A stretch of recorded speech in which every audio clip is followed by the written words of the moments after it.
Hello there, my name is Eli Riggs, and I'm a student nurse. Do you mind if I perform an abdominal assessment on you today? Nope.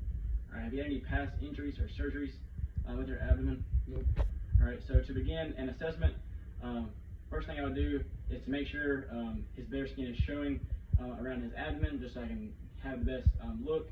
Also, in a real assessment, I'd make sure I have a light on his left side, just so I can see better, and then I'll be on the patient's right side. So I am on the patient's right side right now, so that's where I'll be observing from. Also, I want to make sure the patient's bladder is empty. So if not, I would just ask them to go urinate, just so I can have the best, be able to best observe everything that's kind of going on inside of his body. Also, another tip when observing the abdomen is to look, listen, and feel. You want to keep those in that order because you don't want to disrupt anything later on in the assessment when you actually feel it and listen. So you keep that in order. So the first thing I'm going to start with is I'm going to get eye level with him. I'm going to look for pulsations, respiratory movement, as well as peristaltic waves. Most of those are the pulsations and peristaltic waves are going to be hard to notice, but I might see a little respiratory movement, just him as he's inhaling and exhaling. So I'm going to get eye level, just kind of look.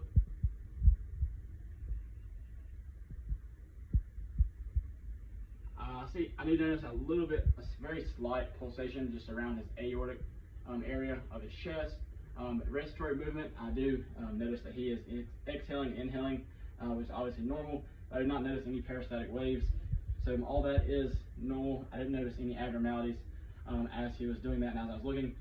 The contour of his body is a light tan color, and that is symmetrical all throughout the body. Also, the shape is flat from his chest down to his abdomen is flat. I don't notice any kind of scars or moles or anything, so there's no abnormalities in that either. So next I'll look at the umbilicus, and that is midline, down the center and across. So that is normal. It is introverted, which is pretty common most time, but there's nothing wrong with that. As well as I do notice there's no kind of piercings or anything in his umbilicus. Next, I'm going to ask the patient to raise his head, and when he raises his head, I'm going to notice and just kind of observe as his ab muscles do flex. So if you don't mind raising your head, you can relax. So as he does that, I was looking for any herniations that arise when he does that. So as he was doing that, there was no kind of herniations. So I noticed he is healthy and he is able to perform that with no pain and no tenderness, which is normal. I'd also look at the rectus, femoral, and inguinal area.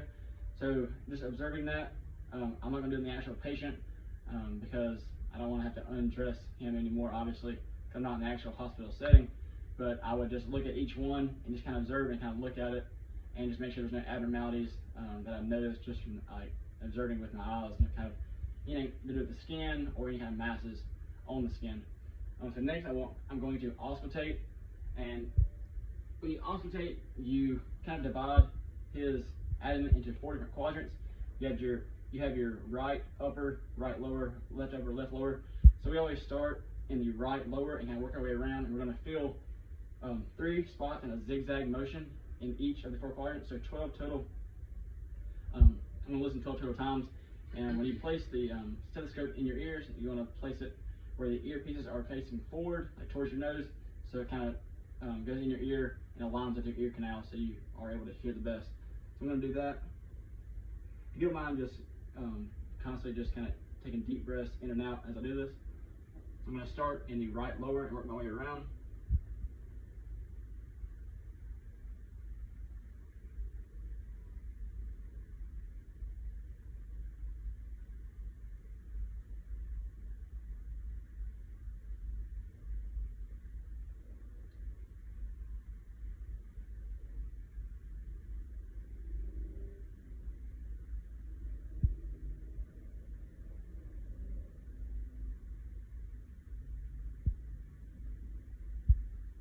And as I did auscultate, I did first to hear gurgling inside his abdomen, and I did hear gurgling throughout the whole time. Sometimes it was slight, sometimes it's a little bit stronger of a noise, but I did hear gurgling, which was normal. I didn't notice any kind of murmurs or anything inside of his body, so that's good.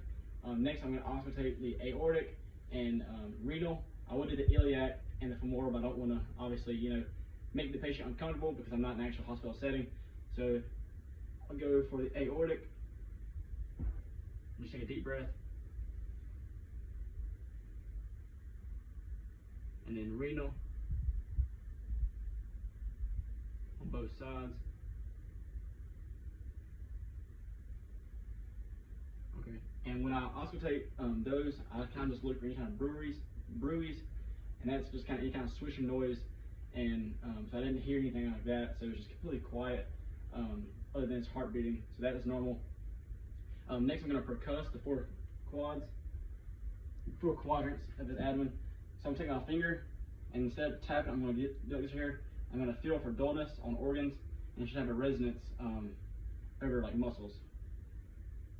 I'm going to go like that.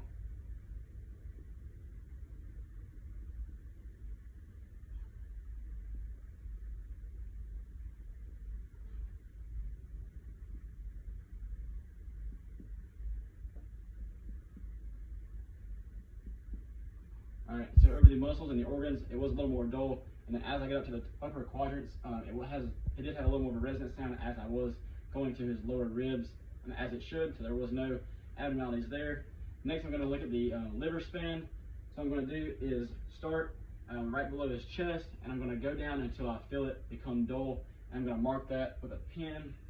I'm going to mark it with a pen, and then I'm going to come from the bottom, from his umbilicus, and work my way up.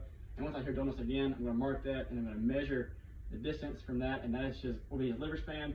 An average liver span is between 6 and 12 centimeters, so I will do that now.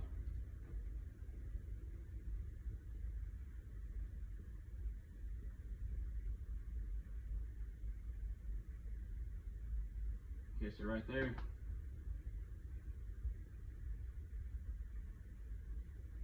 There we go. Okay. Now I'll start from the umbilicus and work my way up.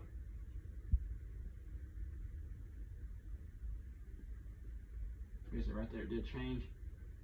So I've marked that. I don't have my scan ruler with me from class, but I would measure that, and that is a little more than 6 to 7. It's 6 to 7 centimeters for a woman, but it is 6 to 12 for a male. So that's not really abnormal at all. So his liver span is normal. Like I said, I did percuss down and stop, and percuss from the umbilicus and went up and then stop. Next, I'm going to percuss for the spleen. That's about down to between the 9th and 11th intercostal space. So I'm right in here.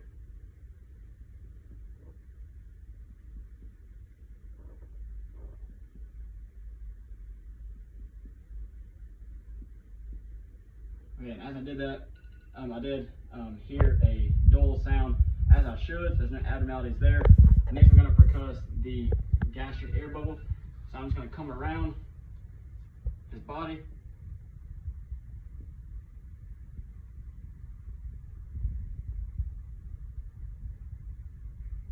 And it should have a low pitched sound, kind of a hollow noise, and it did have a hollow noise as I went across his body for the gastric air bubble. Next, I'm going to palpate all kind of just general areas around his abdomen. This is kind of a light palpation, so I'm using my 2 fingers. I'm just going about 1 centimeter down to his skin.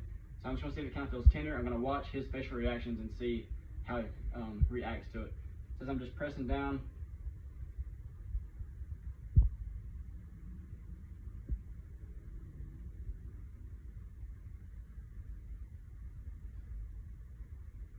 so as I did those, was tender at all. Okay, yes, he had no reaction. So he is healthy, and there's no tenderness at all. So next comes the deep palpations. So that's when I use 2 hands, and I make sure one's on top of the other. And I go down in kind of a dipping motion, and so I go down about 5 to 8 centimeters down into his skin, and do the same kind of thing. I'm just going to watch his reactions and see if he feels any kind of tenderness. So I'm taking 2 hands, I'm kind of going dipping in.